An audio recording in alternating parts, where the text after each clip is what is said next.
All right, good morning.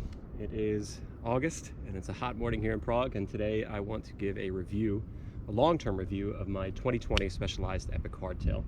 I've had this bike for over a year now. I've definitely did a lot of riding on it, and so I really have a good idea of what it can do, what it can't do, the pros and cons. So hopefully that will help you in purchasing maybe a newer bike, the 2022s that are out right now, or if you're looking to pick up a used one of these from some private owner.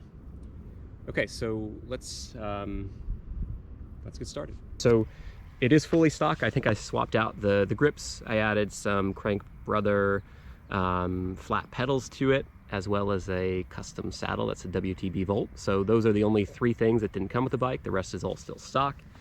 We still have the Fast Track Control tires in the back. They're still holding up well. I did convert them to tubeless because I think tubeless is an essential for almost all mountain bike riding. We still have the SRAM NX Eagle in the back here, the full drivetrain setup with the cassette and the shifter and the derailleur and everything, and this has held up perfectly. I actually just took everything apart and gave it an overhaul, and it's shifting aggressively fast, so it's in good shape. No problems here, everything's good. The fork is RockShox with I think 100 mil of travel. That's working quite smoothly. The lockout still works, no problem. And then we have the Shimano brakes. I think these are sort of, maybe not entry level, but a bit above. I'm not sure the exact ones they are, but you can look it up online. But they've done everything they need to. I mean, they're not the best brakes for downhill or anything like that, but they'll get you by for most cross-country riding. And these are still the original pads, and they are working absolutely fine. So yeah, bike's in good shape. As I said before, no mechanicals besides some flats and breaking the saddle clamp bolt, which was no problem. It was covered under warranty. I took it to the bike shop and they swapped it out for free for me. So again, really impressed by how well this bike's held up. All right, so let's start with some easy breezy cross-country trail. Nothing really technical. There's a few rocks on this, but it's kind of just fast, almost double track really, but it's very smooth and fun, kind of perfect for a hardtail.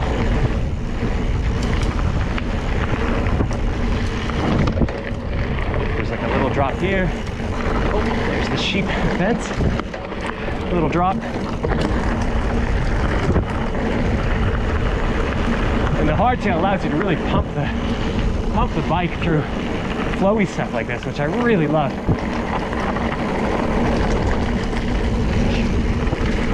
And then up here we've got a little up, so pedaling up this is just no problem. It flies up. We will end with a little downhill section that's a little bit longer, so you can crank the speed up.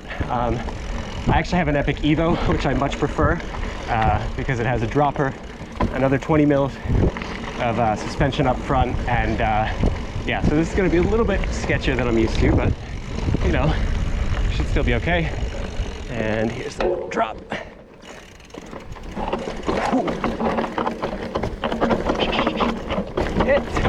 Okay, yeah, way better on the other bike. Let me get behind the seat here. It was way too high. Almost went over the front. Yeah, watch another video. I was smiling from ear to ear on the Epic Evo. This is definitely pushing the boundaries of this bike a little bit. It's doable, but it's not really fun.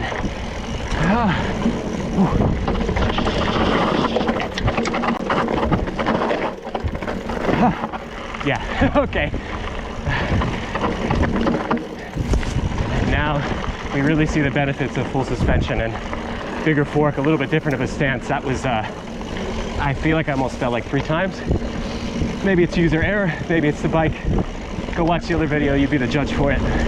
What impresses me the most about this bike is the versatility, as well as how light it is at such a cost. So this bike costs just over $2 grand, brand new.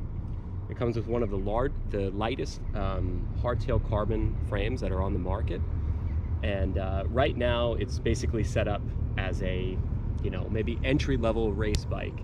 But you can do a lot with this. For example, I think Lael Wilcox, the famous ultra bike packer, put drop bars on it, and I think kept suspension on it and uses it for long distance mountain bike races.